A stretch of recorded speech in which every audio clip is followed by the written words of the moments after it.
नवासाए रसूल की शहादत के बाद औलाद रसूल को कैद किया गया।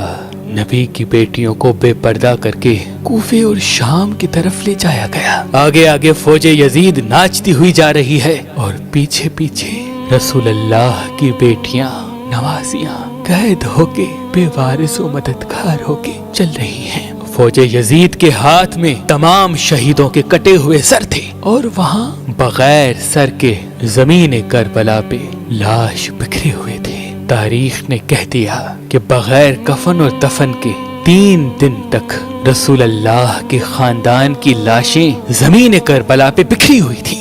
बस 13 मुहर्रम 61 हिजरी को जब आसपास के लोगों ने ये मालूम किया कि फौज का पहरा कम हो गया है, चलो नहर फरात से पानी भर के आते हैं। बनी असद की कुछ औरतें जब नहर फरात से पानी भरने लगी तो देखा करबला की जमीन पे लाशें बिखरी हुई हैं। कहीं किसी का बाजू, कहीं किसी का जिस्म। उन्होंने जब इस आलम को देखा तो रोते रोते अपने मर्दों के पास गई और कहने लगी, ऐ रसूल अल्लाह का कलमा पढ़ने वालों, इस जमीन करबला पे रसूल अल्लाह का खानदान था। शायद यजीद की फौज ने उनको कत्ल कर दिया। उनकी लाशें बिखरी हुई हैं, उनके खयाम जले हुए हैं। आओ उन गरीबों को तदफीन करते हैं। उन मर्दों ने कहा, क्या पागल हो गई हो क्या? यजीद ने कत्ल किया है। अगर हम इनको तदफीन करेंगे तो ऐसा ना हो कि यजीद हमारा भी दुश्मन बन जाए। छोड़ दो, कोई न कोई आएगा तदफीन कर देगा। उन औरतों ने कहा, ताजुब है कि तुम अपने आप को मुसलमान कहलाते हो, रसूल अल्लाह का कलमा पढ़ते हो,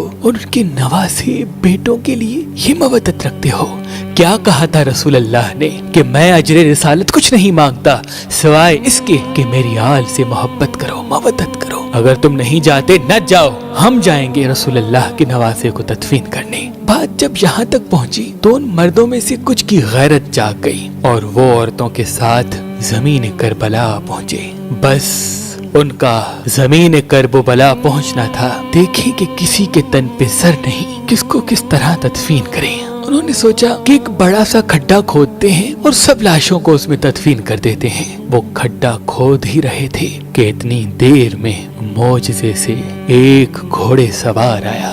उन्होंने समझा शायद कोई सिपाही है। पूछने लगे, कौन हो तुम?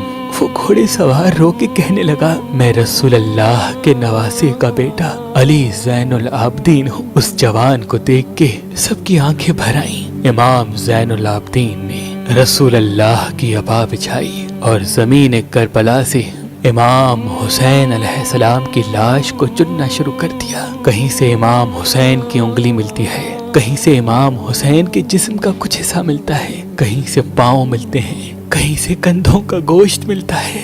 बस इमाम हुसैन की लाश के टुकड़ों को रसूल अल्लाह की अबा में जमा करते हैं और एक जगह जमीन को थोड़ा सा खोदते हैं तो वहाँ पहले से ही कब्र बनी होती है। इमाम हुसैन अलैहिस्सलाम को उस कब्र में तदफीन करते हैं और उनके साथ अपने भाई अली अकबर और अली असगर को भी तदफीन करते हैं और एक कब्र बना देते हैं। और वहाँ जो उन लोगों ने बड़ा सा खड्डा खोद दिया था, वहाँ दूसरे लाशों को तदफीन करते हैं और उस जगह को आज भी गंज शहीदा कहा जाता है, जहाँ सबकी लाशें एक साथ दफन है। बस सब लाशें तदफीन हो चुकी तो किसी ने कहा, एक लाश रह गई। ये देखो, एक कोई बूढ़ा साहबी है, इनको हमने तदफीन नहीं किया। इमाम सज्जाद रो के फरमाने लगे, ये हबीब इब्न मज़ाहिर है। अल्लाह ये चाहता है कि इसकी लाश ऐसी जगह दफन हो जहाँ जब भी कोई इमाम हुसैन के पास आए तो इनको सलाम करके आए। फिर आपने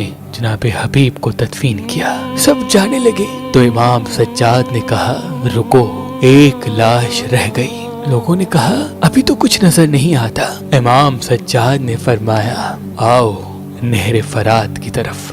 जैसे ही जाने लगे एक बाजू नजर आया और थोड़ा आगे बढ़े दूसरा बाजू नजर आया। बस थोड़ा आगे ही चलना था तो जनाब अबुल फजल अब्बास सलमदार की लाश नजर आई। जनाब गाजी अब्बास को उसी जगह तदफीन कर दिया जहां वो घोड़े की जीन से जमीन पे आए। आज भी कब्र अब्बास और कब्र हुसैन एक दूसरे के आमने सामने हैं। सलाम हो रसूल अल्लाह के कुनबे पर, सलाम हो रसूल अल्लाह के फर्जंद पर, सलाम हो उन गरीबों पर जिनकी लाश 3 दिन तक बेगौर कफन रही। ہماری لا تعداد حسینی بہنیں اہل بیت سے پیار کرنے والی کنواری گھر میں بیٹھی ہوئی ہیں، ان کو اچھے رشتے نہیں ملتے، اور کافی مرتبہ اگر ملتے ہیں تو اہل بیت سے پیار کرنے والا ایک اچھا رشتہ، نیک رشتہ نہیں ملتا۔ تبھی مہربان شاہی دفتر نے لا تعداد اہل بیت سے محبت کرنے والے رشتوں کی لسٹ بنائی ہوئی ہے۔ اگر آپ اپنے لیے ایک اچھا اور نیک رشتہ چاہتے ہیں تو آج ہی مہربان شاہی .com پہ آئیں، اپنا فارم فل کریں اور اپنے لیے اچھا رشتہ حاصل کریں۔ اگر سرکاری نوکری والا لڑکا چاہیے یا ایسی لڑکیاں چاہیے جو گھر کو سنبھالتی ہوں، گھر کا کام کرتی ہوں، والدین کا احترام کرتی ہوں، بچوں کی اچھی پرورش کرنے کے اوصاف ان کے وجود میں ہوں، تو مجھے امید ہے آپ کے لیے رشتہ ضرور موجود ہوگا۔ مزید معلومات کے لیے مہربان شاہی دفتر کے نمبر پہ کال کریں۔ اللہ آپ کو سلامت رکھے، اللہ آپ کو سلامت رکھے، اللہ آپ کو سلامت رکھے۔